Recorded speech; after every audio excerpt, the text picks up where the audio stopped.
لازم أكثر. فهو جزء من كل، فهذا الجزء ممكن أن يتخلى عن الكل وما ممكن. هو هذا الحكي شيخنا إنشائي، يعطينا الدليل. مو لا دليل يعطينا. قارين حديث الكساء وين وما قارينه؟ كلكم إن شاء الله قراء. شو يقول النبي؟ لحمهم من لحمي لو لحمهم لحمي. أحسنتم. تفتوا هذا. لا يحب لو عافوني. لحمهم مو من لحمي، لحمهم لحمي ودمهم تفتوا. يعني شنو؟ يعني هم جزء من ماذا؟ من كل.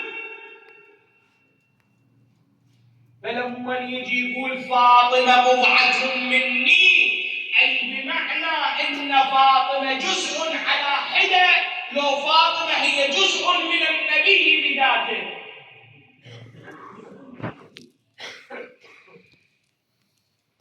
تفسير دقة المعنى والواقع.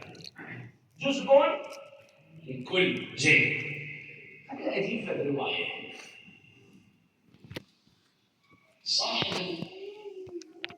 صاحب البخاري يقول يوم من الأيام الإمام الصادق يتجول